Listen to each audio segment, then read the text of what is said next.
Desde una casa patrimonial en el corazón de la ciudad de La Paz, esto es Presente Bolivia, un espacio para debatir el país que somos y el país que queremos ser.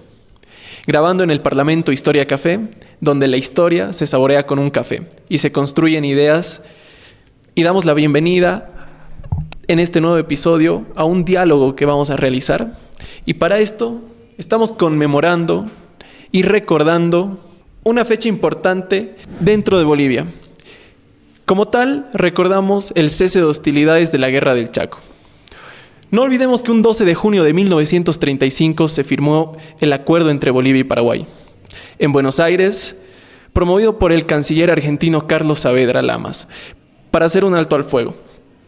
Dicho acuerdo señalaba que el 14 de junio a las 12:00 del mediodía cesaban las hostilidades del conflicto bélico. Tanto bolivianos como paraguayos a esa hora callaban por completo sus fusiles.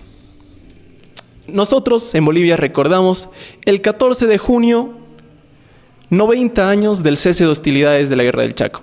Y es por esto que estamos el día de hoy con este episodio especial donde vamos a hablar y recordar, al mismo tiempo conmemorar estos 90 años del momento histórico. Es por esto que tenemos el día de hoy a dos invitados especiales, al coronel Claudio Pacheco, mucho gusto, y a su lado se encuentra el doctor Humberto Verazaín. Bienvenidos a Presente. Gracias.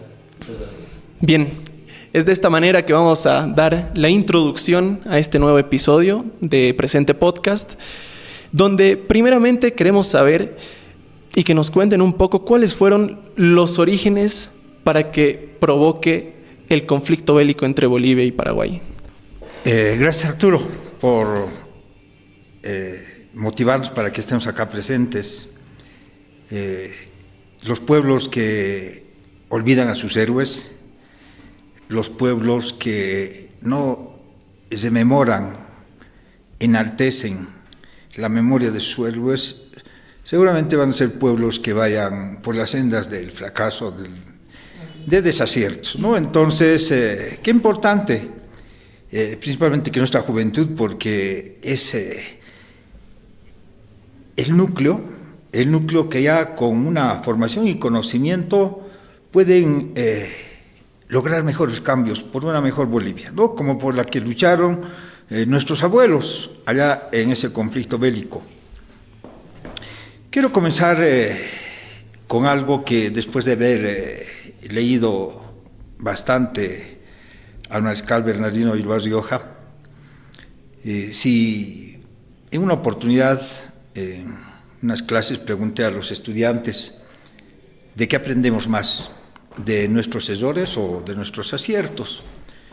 Entonces, casi un 99% mencionaron que aprendíamos más de nuestros errores, ¿no? En la vida aprendemos más de nuestros errores porque eso nos transmitieron, eso es lo que hacemos.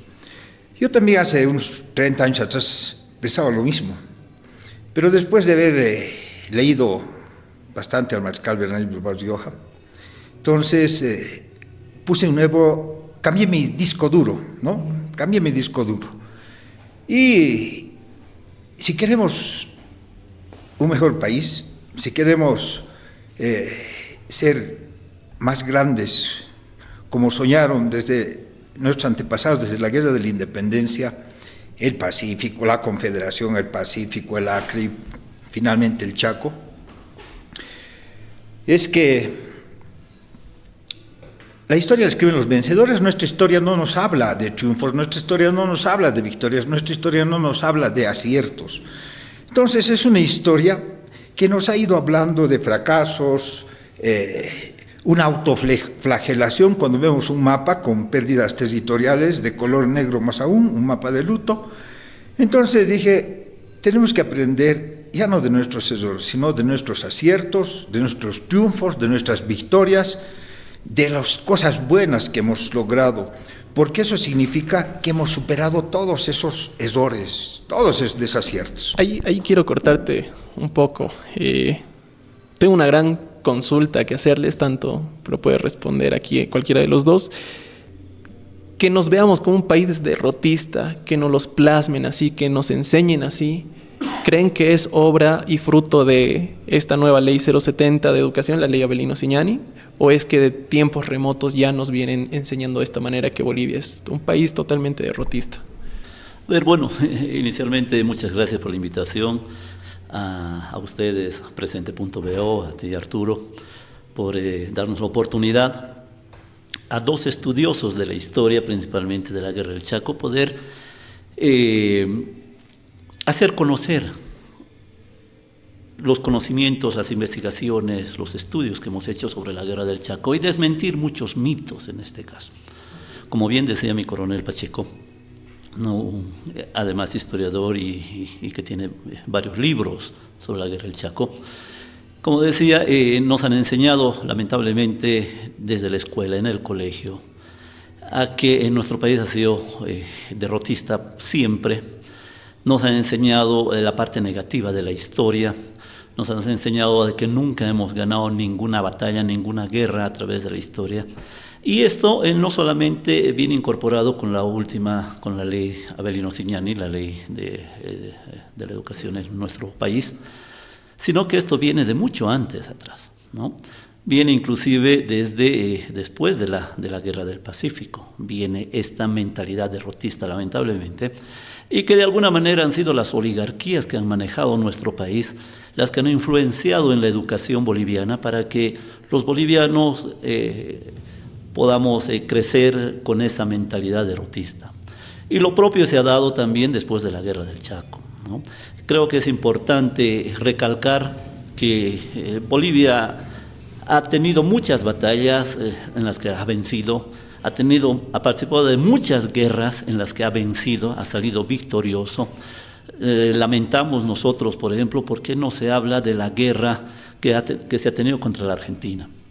Donde el mariscal Otto Felipe Brown, ¿no? Encomendado obviamente por el mariscal Andrés de Santa Cruz, a la cabeza de tropas bolivianas, ha derrotado en los campos de Montenegro a las tropas argentinas.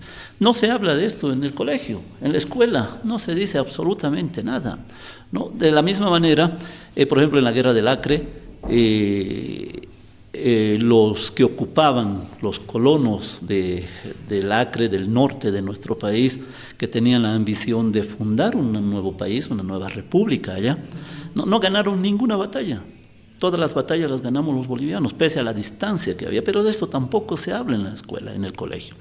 En los colegios solamente se hablan de la derrota en la Guerra del Pacífico, la derrota en la Guerra del Chaco y la derrota en la Guerra del Acre, siendo totalmente falso esto. Es por eso de que los historiadores actualmente, y en eso quiero ponderar a Jorge Abastoflor, que lo debes conocer, sí, Claudio, ¿no? Que recientemente ha sacado un libro donde habla de las victorias de Bolivia, de las 12 confrontaciones bélicas que habría tenido Bolivia, tomando en cuenta la Guerra de la Independencia hasta las guerrillas de Ñancahuazú, 12 conflictos bélicos en los cuales ha salido vencedor Bolivia. Y creo que es esa la nueva educación que nosotros tenemos que enseñar, que el Estado, que el Ministerio de Gobierno a través de políticas educativas tiene que enseñar a las nuevas generaciones para no vernos más derrotados. Así es. Tienen totalmente la razón en eso. Completamente de acuerdo. Mira, Arturo, la educación en el fondo es adoctrinamiento, aquí, en donde sea, en cualquier país del mundo. Entonces, ¿cuál era el interés de que tengamos una historia derrotista? ¿A quién le interesaba de que los bolivianos bajemos nuestra autoestima, nuestra motivación y sentirnos siempre culpables de algo, ¿no? Y de que siempre hemos perdido? Precisamente, como bien mencionaba, esas élites que estaban en el poder y los intereses de países vecinos, porque imagínate, la unión hace la fuerza, dice nuestra moneda, ¿no? Es una frase que lo saca Melgarejo, lo vamos a tocar después. ¿Por qué? Porque nos estaban dividiendo. Entonces, es peligroso un país unido, es peligroso un país que su fortaleza sea esa raza guerrera que ha triunfado y ha vencido, se ha sobrepuesto en las adversidades. Entonces ese ha sido uno de los motivos por los cuales se ha ido copiando la historia que habían escrito, por ejemplo, en la Guerra del Pacífico, chilenos, peruanos y alguno que otro extranjero. Ya desde 1980 que ya estamos haciendo una revisión historiográfica, ¿no? Entonces estamos volviendo, no negando lo que ha sucedido, sino sacando verdades, o sea, historias sesgadas. Entonces concluyo con lo que había indicado, ¿no? Aprenderemos de nuestras victorias, de nuestros triunfos, de nuestros éxitos, de nuestros aciertos, porque eso es motivación, eso es autoestima. Lo demás es autoflagelación. Sí, no nos vamos a olvidar, vamos a reflexionar, pero este mensaje, tenemos que aprender de esas victorias. Así es, así es. Con esa muy buena introducción, daremos pie e inicio al tema de la Guerra del Chaco, concretamente. Quiero partir con usted, coronel Pacheco. Cuéntenos un poco cómo fue los orígenes de la Guerra del Chaco, cuáles eran los antecedentes para que este conflicto bélico se dé. Ya, revisamos nuestros libros de historia, ¿no? Principalmente en el nivel educativo, y nos hablaban antes de 3 causas, ¿no? Una primera causa, problemas limítrofes, ¿no? Una segunda causa, nuestra necesidad de salir por el río Paraguay hacia el Atlántico, y una tercera causa inicialmente que inclusive se habían escrito libros, ¿no? El petróleo. Esta última causa ha sido desmentida porque no había petróleo en el Chaco, no hay petróleo en el Chaco, Paraguay no tiene petróleo, entonces indudablemente no funciona esta causa. Fíjate, estamos haciendo una investigación, ya varios, justamente mencionaba acá Jorge Ablastoflor también, comentábamos con él, y cuando se escribe una historia, entonces la escriben en base a intereses, ¿qué nos puede afectar, qué nos puede favorecer? Entonces, si se hubiera hablado de esto que te voy a mencionar, posiblemente hubiera cambiado, y de seguro que va a cambiar, va a mover el piso a lo que sabemos ahora, principalmente el desempeño de lo que ha sido el ejército en el Chaco, el ejército boliviano en el Chaco, ¿no? Desde ningún punto de vista es una justificación de los errores. Han habido desaciertos bastante profundos. ¿Cuál es esta causa? Terminada la guerra de la Triple Alianza, los paraguayos son una raza guerrera que hay que reconocer, son tan guerreros como nosotros, pusimos eso en el tapete, en la realidad, en el Chaco Boreal, y el Paraguay, una economía desastrosa, ¿no? Y tenía que indemnizar a los vencedores, Brasil, Argentina, Uruguay, y recuperar su economía, pues porque como soldado no voy a concebir la idea de que una solución se solucione por el conflicto bélico, porque desangra mucho. Entonces, ¿qué es lo que pasa con Paraguay? Hace un préstamo de Inglaterra, ¿no? En 2 oportunidades, 3 millones de libras esterlinas, para pagar su deuda y levantar su economía. Y había surge el conflicto en 1879 de Miras, es el primer tratado diplomático de salir por el río Paraguay. Sin embargo, ya mucho antes ya se habían hecho muchos reconocimientos en el Chaco Boreal. O sea, no nos hemos olvidado del Chaco Boreal, nunca nos hemos olvidado del Chaco Boreal, siempre habían expediciones. El problema es que no habían los medios, no había agua. Todas nuestras expediciones no tuvieron un resultado exitoso, pero al fin logramos salir por el Pilcomayo al río Paraguay, ¿no? Hasta Asunción. Entonces, ¿qué sucede? Que el Paraguay comienza a vender tierras fiscales en el Chaco Boreal. Leyes de 1883, 1885, aprobadas por su Congreso, presidente Bernardo Caballero. ¿Y a quiénes vende estas tierras? Empresas de Estados Unidos, de Inglaterra, de Alemania, de Francia, de Italia, Bélgica, la misma Argentina, el señor Casado, un gran feudalista, y inclusive dinero del Brasil. Entonces, mucho interés.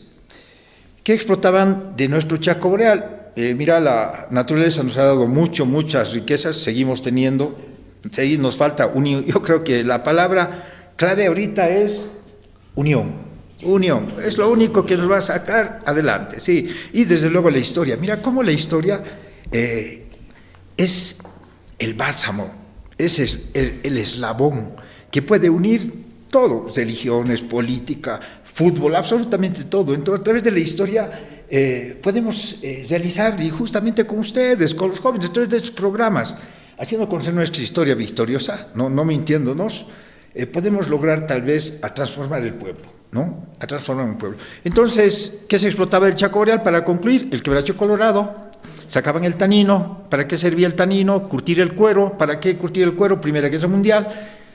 Los saladeros siempre ha sido una zona ganadera, esa franja del río Paraguay, y otros recursos naturales. Entonces, ¿cómo nos iban a devolver el Chaco Boreal si ya tenía otros dueños en 1900, 32 años antes de la guerra? Entonces, cuando fuimos a la guerra, fuimos a pelear contra intereses de estos países que te había mencionado, ¿no? Y eran empresas que manejaban la economía del mundo. Entonces, fíjate, sumando eso más, mucho honor, mucho valor a nuestros abuelos en la guerra del Chaco, porque nos hemos ido a enfrentar no solo a el enemigo paraguayo, no solo al hambre, a la sed, al cansancio, a las enfermedades, a la disentería, al calor, gracias, al calor, sino también nos hemos enterado a estos países poderosos, ¿no? A estas empresas poderosas. Entonces, esas son las causas. Y concluyo, como había tanto interés, 50 años que se ha ido realizando tratados diplomáticos, no funciona ninguno. Nosotros hemos firmado 2 tratados, el Congreso paraguayo no firmó ni uno, o sea, no aceptó, rechazó todo.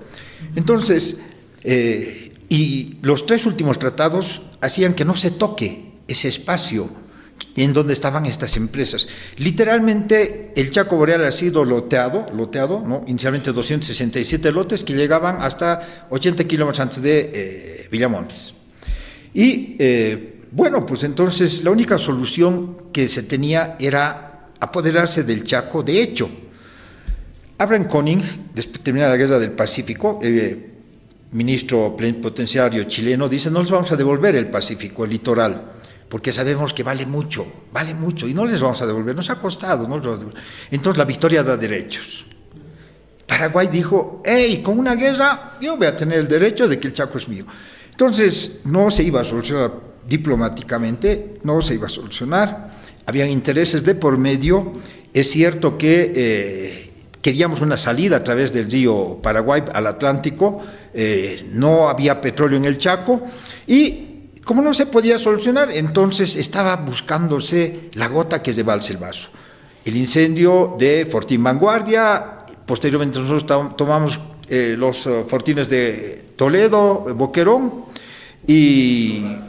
Corrales, Boquerón, no, inicialmente Toledo, Boquerón, después Corrales, Boquerón, después devolvimos esto. Reconocen las comisiones, la Comisión de Neutrales, que el Paraguay es el que había iniciado el conflicto, y ya estaba en proceso la compra de nuestro armamento. Paraguay había iniciado en 1926, nosotros hemos iniciado en 1928, ¿no? Entonces, Paraguay ya tenía las miras de solución a través del conflicto. Esa es la verdadera historia, no que nosotros hayamos comenzado y Paraguay con machetes, no, eso es falso, ¿no? Y llega la gota que se balsa el vaso, Laguna Pitiantuta para ellos y Laguna Chuquisaca para nosotros. Entonces, desde ahí es la historia.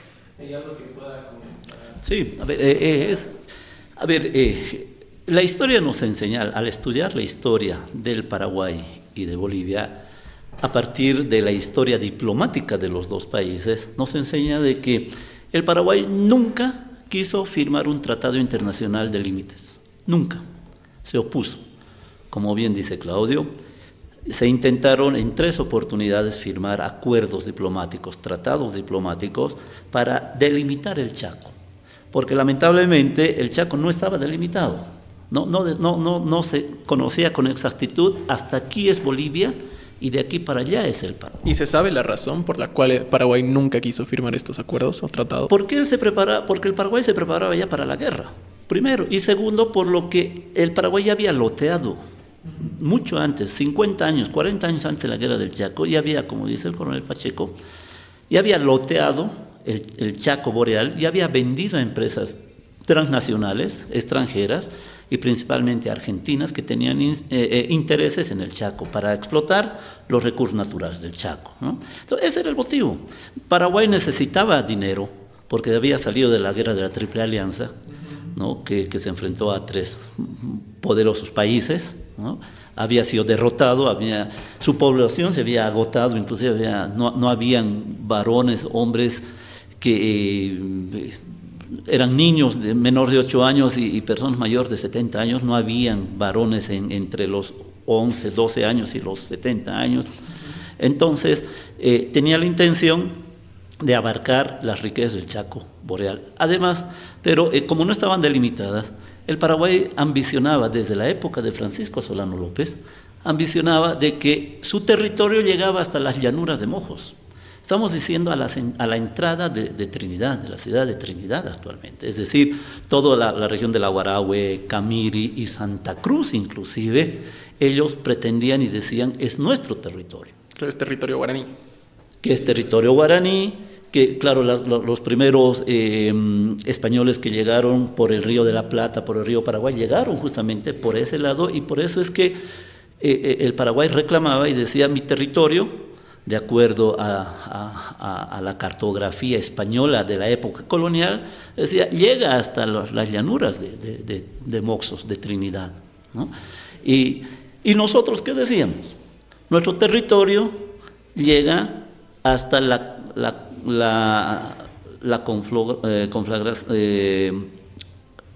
hasta el cruce de los ríos Paraguay y Pilcomayo, es decir, frente a la ciudad de Asunción. Entonces nosotros veíamos más al sur y ellos veían mucho más al norte. Y había un territorio de nadie, de ambos y de nadie a la vez, porque no estaban delimitados. Entonces, ¿qué hizo Bolivia?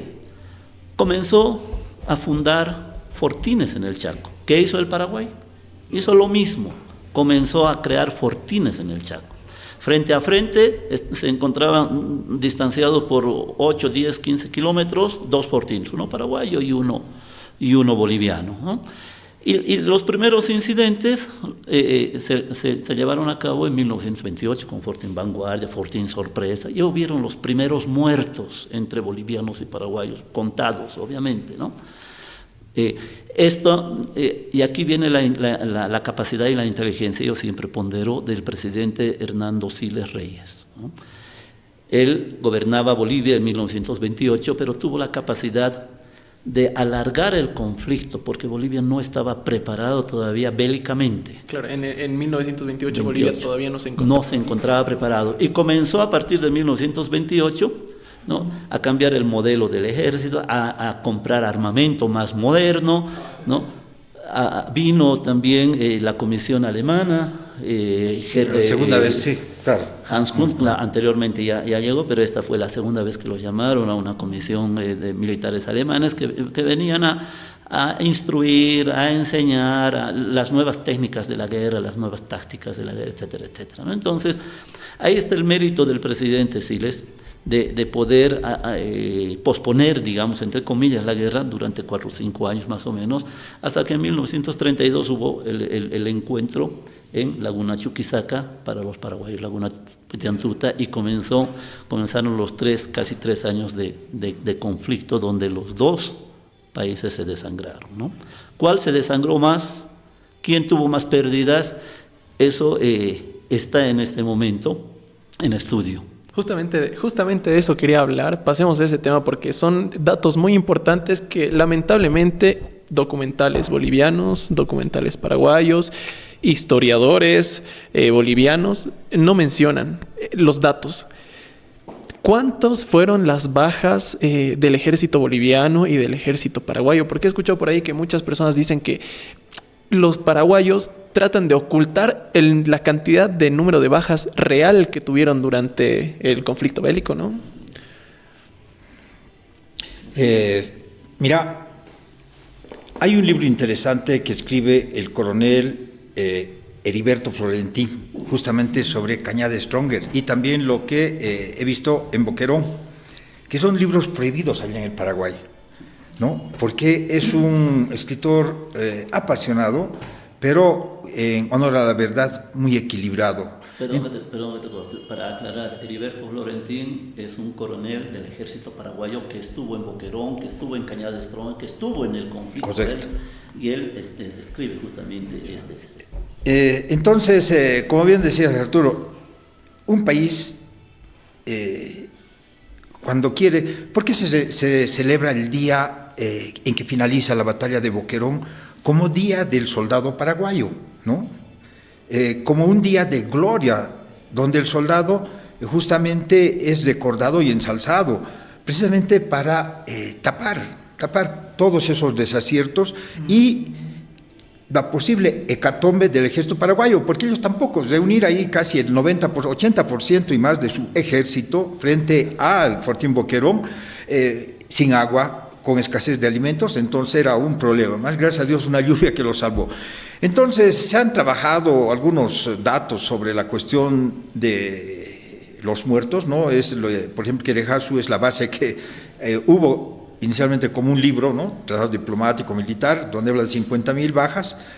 Sin embargo, el Paraguay desmiente, ¿no? El Paraguay no hay una cantidad oficial donde dice, sí, hemos tenido unos autores dicen, no hemos pasado de 30.000 y hemos tenido movilizado más que todo unos 90.000, Bolivia ha movilizado más de 250.000. En 1980, la universidad, una cadena de la universidad hace un estudio de los archivos del Ministerio de Defensa, ¿no? Revisa todas, hace una organización sistemática, se termina de concluir, porque es años también esto, y donde sacan los datos específicamente verídicos, en base a la información del Ministerio de Guerra que existía en ese momento y a la sanidad militar. Hablamos de 32.000 bajas, ¿no? Permítame dar aquí para que no se me vayan los datos, ¿no? Con precisión. Dice bajas 32.000, dentro de estas 32.000 muertos en combate, accidente o de enfermedad durante el periodo 32-35. Estas 32.000 bajas estamos hablando del ejército boliviano. Del ejército boliviano, ¿no? Dice registro de la sección primera del Ministerio de Guerra y también de la sanidad militar. Dentro de esas 32.000, fíjate, dentro de esas 32.000 también están, fuera de esos 32.000 están 7.500 desaparecidos, ¿no? Que se consideran también como bajas. Están los desertores que no han sido recapturados ni reenganchados, que son 9.700, y los prisioneros que han fallecido estando allá en cautiverio, que son exactamente 1.980, ¿no? Entre todos estos efectivos, sumando, más o menos dan la suma de 50.000. Posiblemente Querejasu Calvo se ha referido a ese monto, ¿no? a esa cifra. Pero ya en algunos libros que actualmente se están editando y historiadores que están hablando, ya manejamos 32.000 bajas de parte del ejército boliviano en la guerra del Chaco. Claro, justamente eso, ahí para complementar algo, yo he escuchado que efectivamente están saliendo a la luz nuevos historiadores, los cuales están lanzando estos datos donde desmienten que las bajas bolivianas han sido mayores a las bajas paraguayas en el conflicto bélico, ¿no? Tal vez conoces un poco más de eso. Claro que sí. Se ha especulado bastante con el tema de las bajas bolivianas, ¿no? Después de la guerra del Chaco hasta más o menos la década del año 80, decía que las bajas bolivianas pasaban de 60.000, 65.000 combatientes que habían muerto en el Chaco, ¿no? Y los paraguayos obviamente utilizaban eso como burla. En cambio los paraguayos, dicen ellos, no han tenido más que 30.000 bajas, ¿no? Si confrontamos estas dos cifras, obviamente desde ese punto de vista, ¿quién habría ganado la guerra? El Paraguay. Obvio, porque ha tenido 30.000 bajas frente a 60.000, ¿no? Pero este es totalmente falso, ¿no? Justamente el Departamento Segundo del Estado Mayor ha hecho esto que acaba el coronel Pacheco de describirnos, esta relación nombre por nombre, los soldados bolivianos que han partido a la guerra, en cada uno de los regimientos, en cada uno de los destacamentos, los que han salido de Potosí, de Oruro, de Cochabamba, de La Paz, de Sucre, ¿no? Porque el 85, por decir casi el 90% de los combatientes bolivianos han salido de esta región: potosinos, chuquisaqueños, orureños, cochabambinos y paseños. del occidente, y un 10 a un 15% se estima que eran soldados del oriente, de Santa Cruz, ¿no? Y muy pocos del Beni y de Pando, principalmente por la distancia, por la imposibilidad de llegar acá, ¿no? Dentro de los grandes héroes del Beni tenemos, por ejemplo, a Carmelo Cuellar, ¿no? Héroe, que hay que mencionarlo, beniano, ¿no? O como cruceño tenemos a Germán Bulch, obviamente, ¿no es cierto? Pero en cuanto a cantidad, han salido la mayor cantidad de tropa del occidente, ¿no? Entonces, sin embargo, decía el Departamento Segundo, ha hecho una relación de todo esto, ¿no? Y llega justamente a las cifras que acaba de mencionar Claudio, ¿no? En sí hay 32.000, 33.000, casi 33.000 bajas de los soldados bolivianos en la guerra del Chaco. 33.000. Entre 32 y 33, ¿no? Yeah. Con cifras, con datos verídicos. Con nombre y apellido. ¿No? Con nombre y apellido, porque están las listas. Si a los que nos están viendo, su papá, su abuelo o su bisabuelo ha ido a la guerra del Chaco, hay que identificar en qué regimiento ha ido y con su nombre se puede verificar en las listas que están en el Estado Mayor, ¿no? Sin embargo, el Paraguay ha volteado esta cifra. Porque en el Paraguay ellos dicen que han muerto 30.000, pero han ocultado los muertos en el Paraguay. Porque si tomamos en cuenta simplemente Boquerón, la primera gran batalla que ha habido, ¿no? 519 soldados bolivianos han defendido heroicamente, valientemente esa posición frente al grueso de los soldados paraguayos.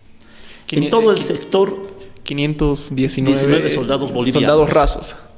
Soldados rasos más 20 o 30 oficiales y sargentos, ¿no? Estamos hablando de, no pasaba de 560 los que han defendido Boquerón. Y están los nombres en el libro justamente en memorias del coronel Marzana. Están nombre por nombre, todos los que han estado presentes, oficiales, suboficiales, sargentos, cabos, soldados, ¿no? Y sin embargo, en el sector de Boquerón, el grueso de las tropas paraguayas llegaban más o menos a 19.000 combatientes. Y frente a Boquerón, frente a las trincheras, estaban entre 12 y 14.000 combatientes, ¿no? Entonces, Boquerón ha sido una masacre. Verdaderamente ha sido una masacre para el Paraguay. Y estos datos, estas muertes, por temas políticos, Estigarribia y el gobierno de Ayala han ocultado. Porque en ese entonces, por ejemplo, hay información de que Asunción era una ciudad hospital. Los colegios, los hospitales, los colegios, las clínicas particulares no abastecían a los heridos, ¿no?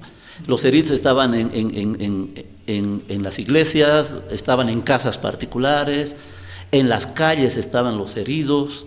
O sea, realmente Boquerón fue una masacre y estos datos los paraguayos ocultaron. Obviamente porque el pueblo paraguayo, si hubiera sabido la exactitud de las cifras de los muertos, de los caídos, por tratar de tomar Boquerón, que es un capricho de Estigarribia, desde el punto militar, y seguramente Claudio va a compartir conmigo, tomar esa posición fue un capricho de Estigarribia. Yo creo que otro militar, estratega, podía dejar rodeado y seguir avanzando, pero su capricho fue tomar Boquerón, ¿no? Entonces, y lo propio sucedió en la última gran batalla de Villamontes, ¿no? Los paraguayos atacaron con cerca de 18.000 soldados a las trincheras de Villamontes, bien guarnecidas, bien establecidas en sus 3 líneas de trinchera de defensa por el gran mariscal Bilbao Rioja, ¿no? Y ahí también se exterminaron los paraguayos. Escaparon, quedaron más o menos 12.000 muertos en la región, en la zona, y eran 8.000 que tuvieron que retroceder. Y ahí vino justamente, lamentablemente, la traición argentina, que nos obligó a nosotros a suscribir esto que estamos recordando hoy día, el alto al fuego, ¿no? Porque la Argentina nos amenazó y nos dijo, si ustedes los bolivianos no firman este alto al fuego, Argentina va a tener que tomar armas contra Bolivia para pacificar. Y movilizaron a sus tropas a la frontera con Bolivia, ¿no? Entonces, los paraguayos ocultan estos datos, ocultan estos datos de las muertes en el Paraguay, que se calculan que estaban por encima de los 60.000 muertos y perdidos en combate. Ahí yo tengo una consulta, coronel Pacheco. ¿Y cuál fue el rol que jugó Argentina, el rol que tuvo también Chile durante el conflicto bélico? Ya, antes que se me vaya, pierda la idea, mira, como la narrativa ya estaba orientada a que Bolivia sea vista con mala conducción militar, Bolivia sea vista con una falta de relación diplomática entre el gobierno, pero entre lo político y lo militar, que Bolivia sea vista con una poco valor del soldado boliviano. Entonces la narrativa tenía que tener pues algunos elementos de juicio para poder justificar que ellos vencieron totalmente, ¿no? Boquerón es la gloria, es una de las glorias en la historia militar de Bolivia. Imagínate la relación más o menos 11-1 más o menos esa relación. Bien lo decía acá Arturo, de que las casas se volvieron, o sea, hospitales, porque ya no había espacio. Entonces, dice justamente González, otro militar argentino que escribe sobre Boquerón, dice: el regimiento Curupaití, ¿no?, hace su asalto en Boquerón con un efectivo de 630 hombres. Cuando retornan, después de que se dan las voces de mando de que se replieguen, dice, comienzan a pasar lista y habían 208. Entonces, imagínate, más del 65-70% que habían caído frente a esa Punta Brava, ¿no?, famosa Punta Brava que tuvimos, una extraordinaria defensa, una planificación. Por eso el orgullo como bolivianos es de que Boquerón está dentro de las 5 defensas más interesantes en la historia mundial, en la historia bélica, ¿no? Hemos superado tal vez el esfuerzo de los espartanos de Leónidas, ¿no? Nuestros, de los 300, ¿no? De los 300, nuestros, 640 que fueron con los refuerzos y todos en Boquerón.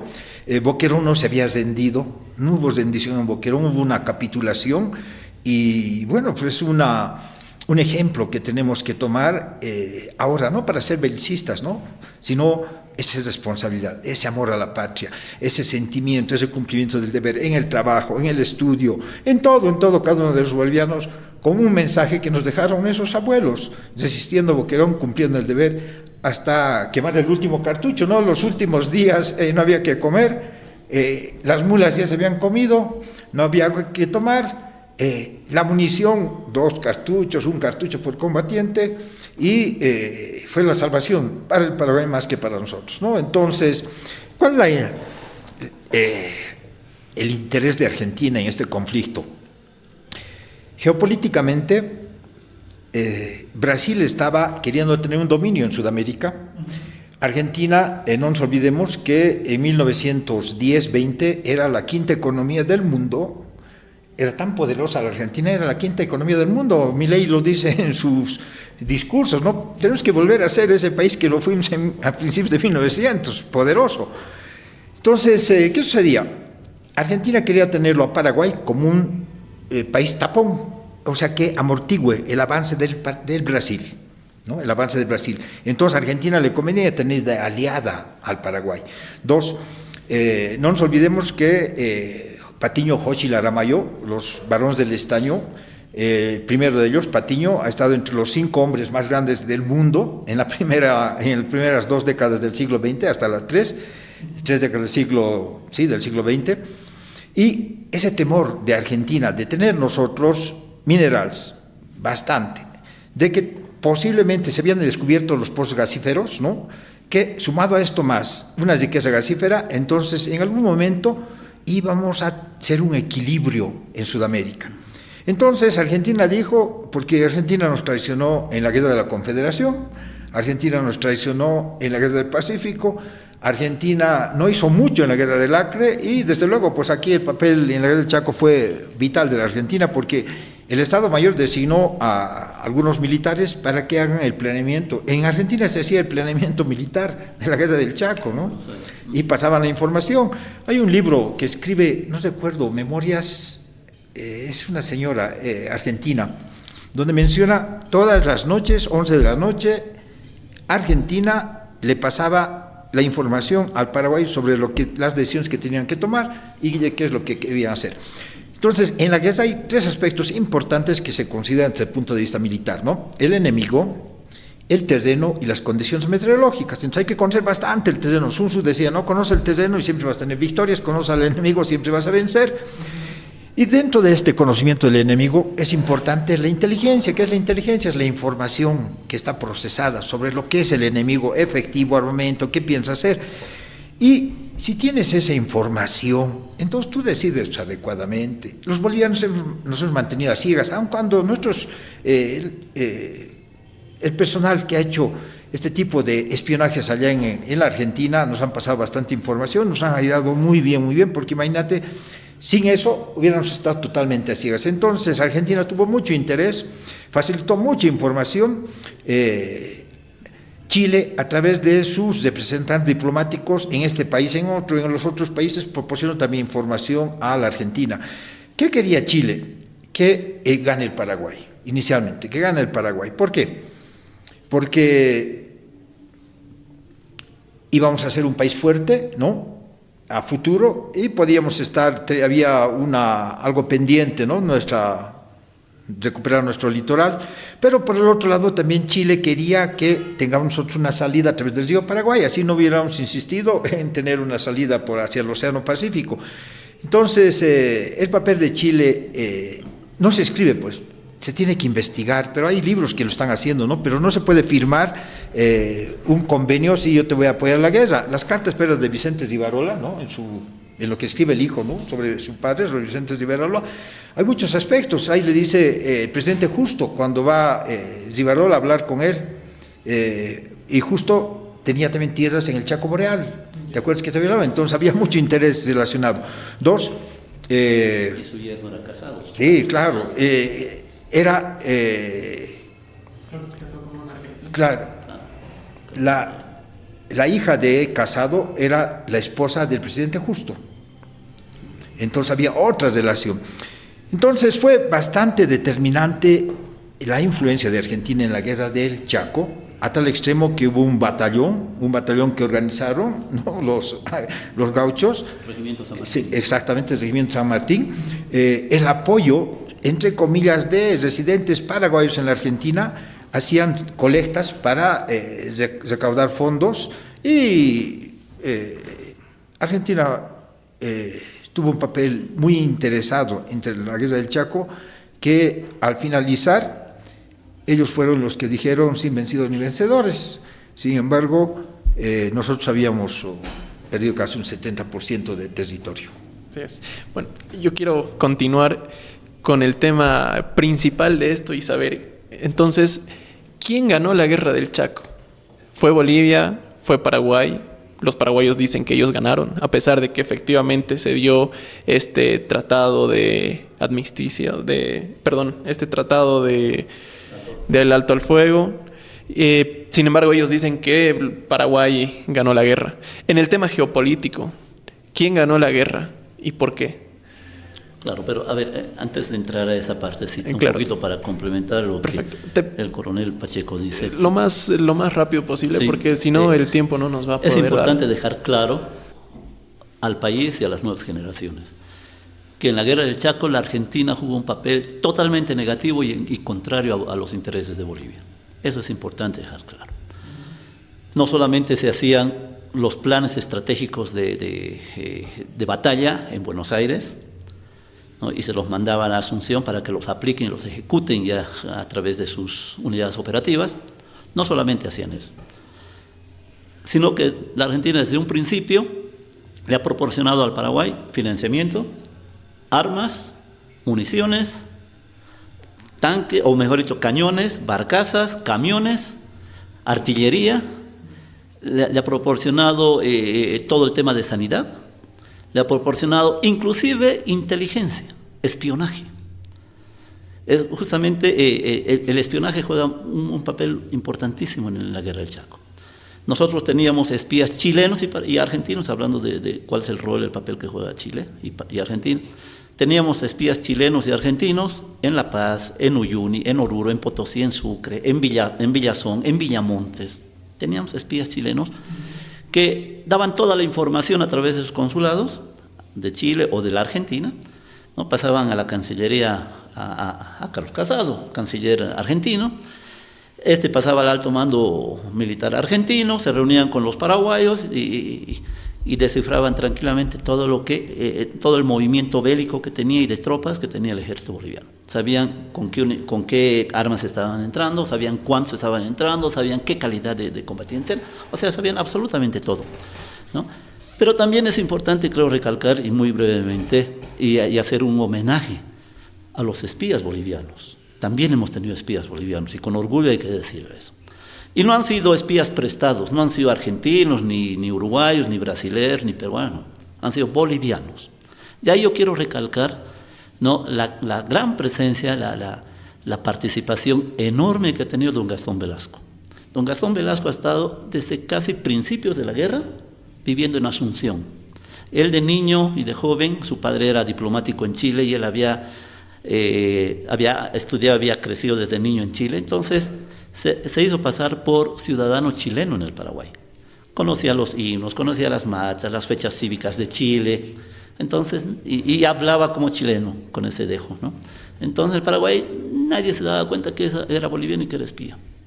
Y la información que nos pasó don Gastón Velasco fue fundamental para la estrategia del ejército boliviano, por un lado. Pero por otro lado también no podemos dejar de hablar de doña Rosa Ponte, una muchacha cruceña de 19, 20, 21 años, ¿no? Y no solamente ella, Rosa Ponte, con un grupo de muchachas cruceñas que hicieron espionaje en la Argentina, en el norte argentino, en Salta justamente, ¿no? Y pudieron, a través de ese espionaje, pudieron proporcionar al ejército boliviano códigos, nombres de los espías argentinos y chilenos que operaban en Bolivia. Y a partir de ello es de que la inteligencia boliviana, el ejército boliviano, los agarró a estos espías chilenos y argentinos que operaban en Bolivia, ¿no? Y claro, los fusiló por espionaje, y cambiaron las condiciones en la guerra. Cambiaron las condiciones a partir de 1934 en la guerra. Si bien habían repliegues estratégicos, pero a partir de 1935 el Paraguay estaba totalmente agotado, ya no tenía el mismo apoyo que tenía de la Argentina, ya no tenía las tropas suficientes que tenían en un principio, ya estaban lejos de sus centros de abastecimiento. Estaban a más de 600, 700 kilómetros de distancia, entonces las condiciones cambiaron, pero además la inteligencia y el espionaje boliviano tuvo mucho que ver en las victorias y en los triunfos en esta última parte de la guerra, desde 1934 y 1935, ¿no? Creo que eso es importante. Hablar quién ganó la guerra del Chaco, yo creo, no sé, es bastante interesante. Es cosa de analizar, ¿no? A ver, antes de eso yo quiero saber cuáles eran los objetivos geopolíticos que tenía tanto Bolivia como el Paraguay. Una vez que me respondan eso, partimos al análisis de quién ganó la guerra del Chaco. Ya, mira, Paraguay no tenía más de 245 kilómetros, ¿no? Y había cedido algo de territorio después de la guerra de la Triple Alianza. Y necesitaba espacio, ¿no? En geopolítica llamamos espacio vital, es el área que te proporciona recursos para seguir sobreviviendo y dar lo mejor a tus habitantes, a tu población. Entonces surgió el problema de que nosotros veíamos también que el Chaco Boreal era nuestro, ¿no? Aquí una primera consideración. A lo largo de la historia, mientras nosotros pertenecíamos a la corona de España, España nos había, a través de la ley de Indias, dado cédulas reales, ¿no? Ella había decretado cédulas reales, en donde, en 3 cédulas reales, nos hacen conocer que el Chaco Boreal es parte de lo que era la audiencia de Charcas. Paraguay no tiene ningún documento en donde establece que el Chaco Boreal es parte de lo que es la República del Paraguay, o ni siquiera el utipos de este juris, ¿no? 1. 2. Las ventas de tierras fiscales a través de las leyes en el Paraguay 83-85 a estas empresas, como hemos mencionado, hace que en 1900 el Chaco Boreal ya no sea nuestro, ya tenía otros dueños. Entonces, a través de esas estrategias, su objetivo geopolítico del Paraguay de apoderarse del Chaco, de hecho nosotros teníamos de derecho, ¿no? Pero ellos de hecho ya lo habían logrado antes de la guerra del Chaco, ¿Qué es lo que quería Bolivia a través de su primer tratado diplomático en 1879, ¿no? Fíjate, no ha terminado la guerra del Pacífico. Entonces es falso que Bolivia, al haber perdido la guerra del Pacífico, recién orientó su atención para salir por el río Paraguay y el Chaco Boreal. Eso es absolutamente falso, ¿no? Ya te habíamos comentado que las exploraciones se habían hecho mucho antes por querer tener posesión de Estado. ¿Queríamos nosotros recuperar este territorio? Sí queríamos, un primer objetivo geopolítico. Un segundo objetivo geopolítico, salir a través del río Paraguay, sí, un segundo objetivo geopolítico. ¿Qué hemos logrado entonces al concluir la guerra del Chaco? Salir por el río Paraguay, se ha negociado eso, hemos salido por el río Paraguay, ahí está el corredor Mancésped, ¿no? Mancésped, justamente un Puerto Quijás o Puerto Buch, ¿no? Hemos recuperado eso.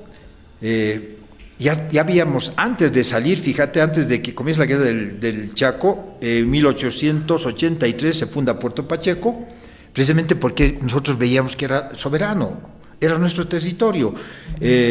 Va Suárez, Nicolás, no es Suárez, es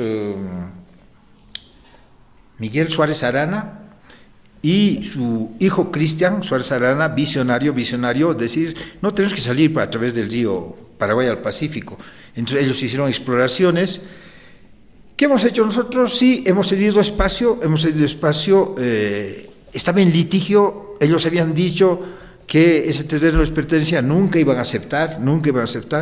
Entonces, geopolíticamente hemos logrado una salida a través del río Paraguay, hemos evitado, esto es lo más importante que tiene que reconocer del heroísmo de nuestro ejército en el Chaco, de nuestros abuelos, de sus abuelos, de que hemos evitado que el Paraguay tome nuestros pozos petroleros, porque en la batalla de Villamontes estaban a 18 kilómetros de 32 kilómetros de Camiri, al frente había otro pozo petrolero, 18 kilómetros, la refinería de San Landín estaba a 74 kilómetros, y de haber sido derrotados en la batalla de Villamontes, que era el último esfuerzo para los bolivianos, ten por seguro que ellos pensaban, como decía Solano López, ¿no? Ni más aquí ni más allá del Parapetí, ¿no?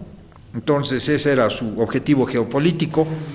Y bueno, hemos cedido espacio, hemos perdido ese espacio, pero entre comillas ese espacio ya estaba perdido en 1900. Entonces, desde mi punto de vista militar, hemos ganado la guerra del Chaco. Porque no hemos permitido que el Paraguay, los intereses argentinos y posiblemente de otras empresas se lleven nuestro oro negro, nuestro petróleo, ¿no? Y más allá, justamente años después descubrieron el gas. Si hubiéramos perdido la batalla de Villamontes, ten por seguro que no hubiéramos tenido esos pozos petroleros, Camiri posiblemente no hubiera sido nuestro, y tampoco hubiéramos tenido las zonas gasíferas. Sí, evidente. No olvidemos que en la guerra Bolivia no solamente se ha enfrentado al Paraguay, Bolivia se ha enfrentado a dos países, a una alianza. Bolivia se ha enfrentado al Paraguay y a la Argentina, porque la Argentina, ya dijimos, ha dado todo el apoyo logístico, bélico, material, financiamiento, inclusive, como decía Claudio, un regimiento conformado por argentinos en su totalidad ha ingresado a la guerra del Chaco a pelear contra Bolivia, ¿no es cierto? Entonces, sin embargo, esta guerra entre Bolivia contra dos enemigos, Paraguay y Argentina, ¿quién lo ha ganado? Desde el punto de vista militar, y si contrastamos ya las pérdidas y las bajas, que hace un momento hablábamos, Bolivia ha tenido cerca de 32.000, 33.000 bajas, contadas, con cifras, con nombre y apellido. El Paraguay ha tenido más de 60.000 bajas.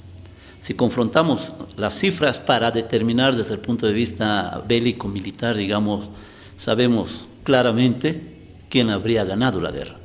¿no? Lo que pasa es que los paraguayos han ido ocultando y hemos visto y hemos explicado estas cifras, estas bajas que ha tenido el Paraguay por razones políticas, obviamente, primero. Pero las guerras no solamente se ganan desde el punto de vista militar, se ganan principalmente desde el punto de vista geopolítico, geoestratégico. Y Bolivia se había planteado 3 objetivos geopolíticos y geoestratégicos, ¿no? Uno era tener presencia en el Chaco Boreal. Tenemos presencia ahorita en el Chaco Boreal. De Villamontes hacia el sudoeste son 100 kilómetros más o menos en línea recta, directa, que tenemos presencia en el Chaco Boreal. El Paraguay quería para sí todo el Chaco Boreal, inclusive más allá del Chaco Boreal, ya en las serranías del Aguarahue, cerca de Camiri, llegando inclusive a Santa Cruz y mucho más allá. Esa era su pretensión y su ambición. No lo lograron. Ellos no cumplieron con su objetivo geopolítico.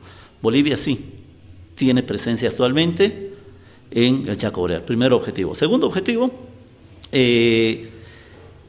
la intención paraguaya, obviamente influenciada por Chile principalmente, era cortarnos la salida hacia el río Paraguay, ¿no? Para enclaustrarnos totalmente, ni al Pacífico ni al Atlántico. Sin embargo, Bolivia ha logrado tener puertos sobre el río Paraguay y poder utilizar la hidrovía para salir al Atlántico. Ese es un objetivo geopolítico que Bolivia ha logrado gracias también a la guerra del Chaco y a las negociaciones diplomáticas posteriores, a la cabeza de Hermann Busch, a la cabeza de Dionisio Foglianini, por ejemplo, que han logrado tener más de 48 kilómetros sobre la ribera del río Paraguay, ¿no? Y tercer objetivo geopolítico que yo destaco es la defensa de los pozos petroleros, ¿no? De los pozos petroleros y de los pozos gasíferos que está en toda la región del Aguarahue, Caigua, Camiri, Sanandita. En toda esa región es un bolsón de oro negro, de petróleo que lo hemos explotado en todos estos tiempos, todos estos años, y hasta ahora tenemos el gas todavía. Eso gracias a la defensa valiente, valerosa, al sacrificio de nuestros abuelos, de nuestros padres, de nuestro ejército boliviano, ¿no es cierto? El Paraguay no ha encontrado una sola gota en el Chaco, una sola gota de petróleo ni de gas en el Chaco, y tampoco ha logrado quedarse con los pozos petroleros del Aguarahue, de la región de Villamontes, de la región de Camiri. Que esos eran los objetivos geopolíticos por parte del Paraguay. Paraguayos. Entonces, si hacemos un balance de los 3 objetivos paraguayos, tal vez uno se ha cumplido, que era el de tener presencia en el Chaco, que lo tiene. Que tienen presencia. Y que lo tenía mucho antes ya, como dice Claudio, de hecho, porque fue loteando el Chaco, fue vendiendo empresas transnacionales, empresas argentinas, inglesas, etcétera, etcétera, para la explotación de los recursos, ¿no? Tuvo ese objetivo, digamos, pero no todo el Chaco tampoco, porque Paraguay quería todo el Chaco. Los otros 2 objetivos, de cortarnos la salida por el río Paraguay y de no acceder o mejor dicho, de tomar los pozos petroleros de Bolivia, no lo logró el Paraguay. Entonces, ese punto de vista tiene que quedar absolutamente claro para todos los bolivianos, para todos los jóvenes, ¿no? Gracias a esta tendencia del revisionismo histórico, esta escuela del revisionismo histórico, que definitivamente puede afirmar de que Bolivia ganó la guerra del Chaco, aunque digan en el Tratado de Paz límites, diga sin vencedores ni vencidos, ¿no es cierto? Sin embargo, desde el punto geopolítico, geoestratégico y militar, la guerra del Chaco fue un triunfo boliviano. Con esto yo quiero hacer una pregunta para ambos, para saber cuál sería, en la opinión y criterio propio de cada uno, el mayor héroe boliviano de la guerra del Chaco. Primero partiremos con el coronel Pacheco.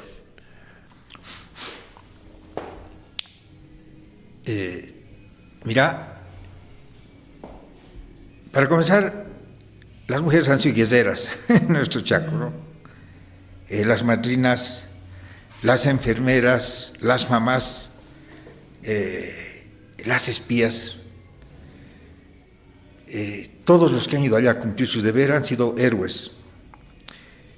Sin embargo, no porque he escrito un libro sobre el mariscal Bilbao Rioja, ¿no? Sí, y titula Salvó el honor nacional y el petróleo. 3 batallas fenomenales: Kilómetro 7, Cañada de Stronger, Villamontes. ¿Por qué fenomenales? Porque los alemanes hacen que él vaya a dar sus disertaciones cuando estaba allá en Europa, no porque había ganado o porque tenía experiencia de haber visto 6 blindados y unos vehículos más, o 6 tanques y unos vehículos blindados, sino precisamente lo habían llevado a sus conferencias para que hable cómo ha levantado la moral de los soldados, de un ejército y de todo un país.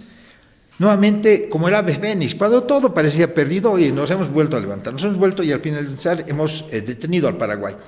Entonces, para mí, el héroe más grande es Bernardino Bilbao Rioja, que tuvo un ascenso meritorio a mariscal. Después de su muerte, en 1983 muere, y en 1986 ascenso póstumo, ¿no? A mariscal de Kilómetro 7. Entonces, él como ejemplo ha sido ejemplo para sus subalternos, ha sido ejemplo para sus soldados, ha sido ejemplo para el país. Entonces, considero que él es el héroe máximo, y por las 3 batallas en las que ha vencido, ¿no? Pero no te olvides, Claudio, a ver, yo creo que es un gran honor para un boliviano, me refiero al gran mariscal Bernardino Bilbao Rioja, de que el mismo Führer, Adolfo Hitler, lo invite a Berlín, Alemania, para dar charlas y para conocerlo personalmente y saber cuál fue la estrategia que utilizó en estas batallas, ¿no? Y de alguna manera, Bernardino Bilbao Rioja, cuando estuvo en Alemania, dio charlas a los cadetes que estaban formándose militarmente en Alemania, y estamos hablando antes de del inicio de la Segunda Guerra Mundial, ¿no? Entonces, para conocer el contexto de este gran hombre, con una inteligencia y una estrategia militar increíble, que creo que en América no debe haber un militar tan capaz como el mariscal Bernardino Bilbao Rioja. Y yo creo que en su honor, ¿no? Lamentablemente los bolivianos nos hemos olvidado. En su honor deberíamos promover, y me gustaría que ustedes como Presente.do promuevan, ¿no?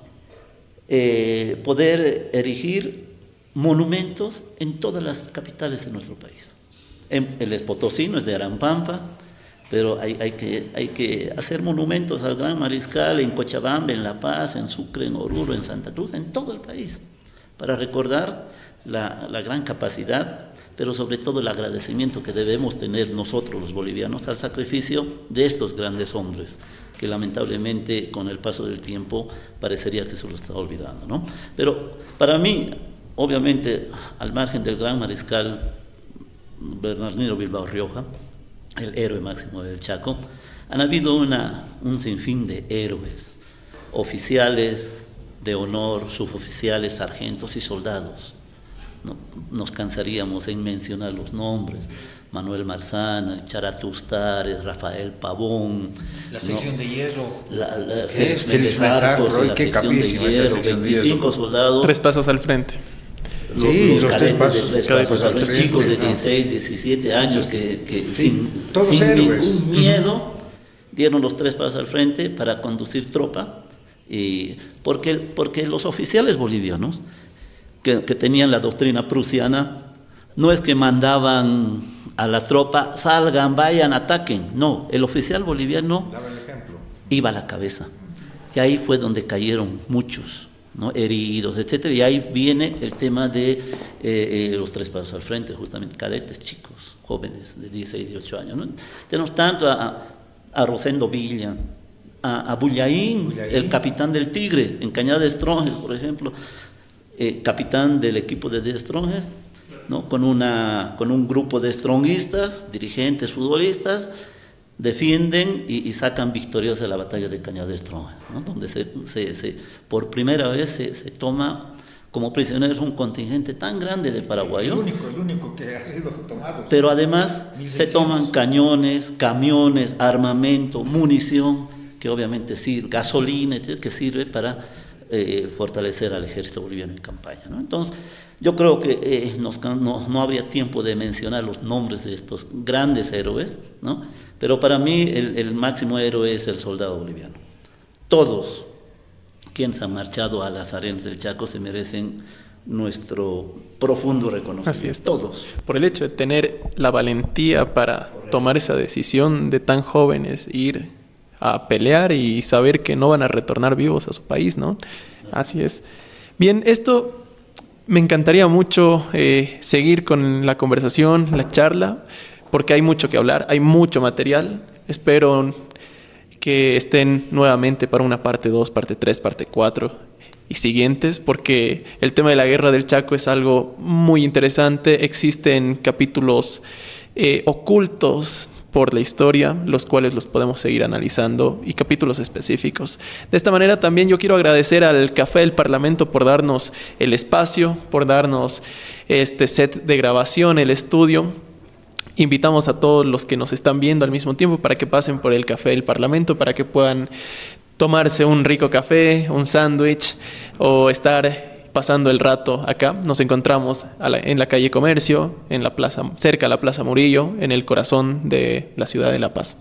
De esta manera, para culminar, yo quiero que nos dejen un mensaje para los jóvenes, un mensaje conmemorando estos 90 años de cese de hostilidades y al mismo tiempo un mensaje que nos haga recapacitar por todo lo que estamos viviendo. Creo que es oportuno. Algo que tenemos y tenemos que olvidarnos los bolivianos es de que no tenemos que recordar un solo día, ¿no? El 23 de marzo, la pérdida del mar, y hay que recordar las batallas que les hemos ganado. Y considero que todos los días vamos a ser buenos bolivianos y bolivianas,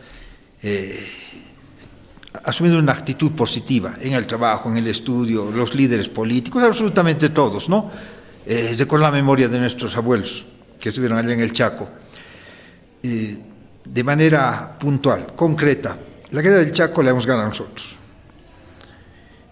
Si ganábamos en Boquerón, que era la primera batalla, ahí quedaba la guerra del Chaco. ¿Por qué? Los intereses de esas grandes empresas no hubieran permitido que avancemos. Entonces ahí la Comisión de Neutrales hubiera dicho sin vencidos ni vencedores. De seguro, de seguro. Entonces, este 14 de junio, que recordamos el cese de hostilidades, recordemos también la victoria, las victorias, los triunfos, los éxitos que hemos tenido en la guerra del Chaco, más de 16 batallas, ¿no? Y combates que las hemos ganado, que nuestra historia no nos habla, ¿no? Mencionan vagamente algunas como Kilómetro 7, posiblemente Villamontes. El mensaje, ¿saben? La mejor forma de rendir homenaje a esos abuelos es siendo cada día mejores bolivianos. Y la unión, absolutamente la unión, a través de la historia nos va a permitir forjar un mejor país. Hoy día, 14 de junio, recordamos el cese de hostilidades, ¿no? Algunos historiadores dicen que la guerra del Chaco tuvo una duración de 3 años, del 1932 al 35. Yo aseguro y afirmo de que la guerra del Chaco tuvo 6 años de contienda. La etapa del conflicto bélico del 32 al 35, pero también la etapa diplomática del 35 al 38, 6 años, ¿no?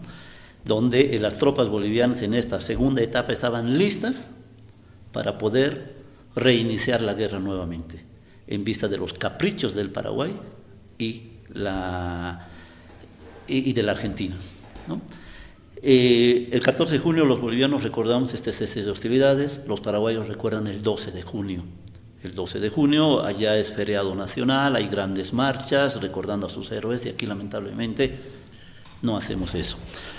Yo creo que a partir de ahora todos los jóvenes, todos los bolivianos tenemos que recordar, tenemos primero que agradecer el gran sacrificio que han hecho nuestros abuelos, nuestros soldados en la Guerra del Chaco, y recordarlos por siempre, eternamente, a nuestros grandes combatientes que hemos tenido, a todos los soldados bolivianos. Esto va a generar que podamos buscar la unidad de todos los bolivianos, algo que necesitamos. Basta de divisiones, busquemos la unidad, y son ustedes, las nuevas generaciones, los jóvenes, quienes en este momento tienen 15, 20, 30 años, los que pueden lograr, siguiendo la memoria de nuestros abuelos, pueden lograr la unidad en nuestro país. Pero antes de concluir, me gustaría, yo tengo algunas reliquias, colecciono algunas cosas de la Guerra del Chaco porque soy muy... Además que te transmite energía, pues eso es lo que necesitamos. Energía, y he traído algunas cositas para mostrar, para cerrar muy rápidamente. A ver, primero, estuvimos viendo, no sé si se puede enfocar. Ahí, un poquito acercándolo a la cámara, eso. Estos se llaman chofas, ¿no? Comúnmente llamados chofas, son lentes que utilizaban los pilotos, Rafael Pavón, Germán Jordán, Bilbao, que era piloto también, son los pilotos de los aviones bolivianos, los que utilizaban. Estos son unos lentes para proteger del viento, ¿no? Y este tiene una anécdota, ¿no? Estos lentes eran del capitán, en ese entonces capitán Germán Busch, ¿no? Y que antes de Nanagua, de la segunda batalla de Nanagua, esto le entregó a un tío mío. Él era sacerdote, fue como capellán, estuvo desde 1932 hasta 1935, durante todo el periodo de la guerra. Era el capellán Salvador Navarro Villa, sacerdote joven de 25 años, y como Busch era su amigo, y le dijo: padre, yo le regalo esas chofas para que pueda cubrir y cuidar sus ojos y no se inflamen por la ventisca y por la arena, ¿no? He traído, últimamente he recorrido, claro, yo te cuento, todo el Chaco. Qué bueno. Todo el Chaco boreal, desde Villamontes, entrando por Teniente Rivarola, que es la frontera con Paraguay, ¿no es cierto? Y en las diferentes trincheras he encontrado las vainas. Sigue viendo. ¿No? Y estas llevan el año 1934, 1935, estas son de Mauser, ¿no? Uno encuentra en las trincheras estas vainas, ¿no? Que seguramente han pertenecido al ejército boliviano. Entre mis reliquias tengo también esta caramañola. Esta sí que está buena. Caramañola de la Guerra del Chaco. De soldado boliviano. De un soldado boliviano, del ejército boliviano, ¿no? Este es el único recuerdo que tengo de mi abuelo. Mis dos abuelos estuvieron en la guerra, murieron ellos, no volvieron a la patria, ofrendaron su vida, pero este es el morral. Este es el morral que utilizaban los soldados en la Guerra del Chaco, que les daban. Todos los soldados utilizaban este morral para llevar alguna merienda, algunas galletas, medias, alguna ropa interior, cigarros, coca, cigarrillos, comida, etcétera, ¿no? Munición. Entonces, inclusive está acá manchada con la sangre, porque mi abuelo fue herido, está manchada con la sangre, ¿no? Y con un reconocimiento de ADN hemos logrado, obviamente, determinar que esto sí le perteneció a mi abuelo. Y por último, cuando me preguntaban quiénes eran los héroes, para mí son todos los soldados bolivianos. Y esta es la medalla a los beneméritos de la Guerra del Chaco, ¿no? Que de manera póstuma recibió mi abuelo justamente, ¿no? Con mi abuela viuda. Y esta es la medalla que se merecen todos los soldados bolivianos, todos los combatientes que han estado en la campaña del Chaco, en la Guerra del Chaco, y han defendido con valor y con hombría, con mucho coraje, la integridad nacional. Esas son algunas cosas que he traído. Tengo otras cosas más en casa, aparte de la bibliografía, y les recomendamos muchísimo, si me facilitas, este libro que el coronel Pacheco ha escrito sobre el gran mariscal Bernardino Bilbao Rioja, su vida, sus hechos. Les les recomiendo personalmente, es un buen libro para para conocer al héroe máximo de la Guerra del Chaco.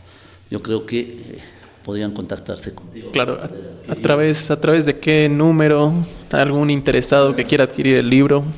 Había una librería que la estaba vendiendo, entonces he editado una segunda edición y podrían contactarse conmigo al 6700-8338. Podemos enviar a cualquier punto del país. Lo que nos interesa es que leamos victorias, triunfos. ¿Cuál es el precio del libro? Sí, el precio del libro es de 120 bolivianos. 120 bolivianos, perfecto. Muchísimas gracias. Nuevamente, gracias por aceptar la invitación. Vamos a estar en un nuevo episodio hablando más sobre el tema de las reliquias que se encuentran en esta noche junto con nosotros, hablando un poco más sobre el libro y demás pasajes históricos de la Guerra del Chaco, ¿no? Es de esta manera que culminamos este episodio. Muchas gracias a todos los que quedaron hasta el final. Les invitamos a que se suscriban, les invitamos a que compartan y le den like en todas nuestras redes sociales y nos vemos en un siguiente episodio. Este episodio es traído a ti por Presente Bolivia, un proyecto social liderado por jóvenes, con la misión de brindar espacios de diálogo y opinión que empoderen a la juventud boliviana en los ámbitos social, político y cultural, con la finalidad de construir una Bolivia próspera. Somos un medio completamente independiente que apunta a la imparcialidad, el apartidismo y acercarnos lo más posible a la verdad. Gracias por quedarte hasta el final y no dejes de escuchar.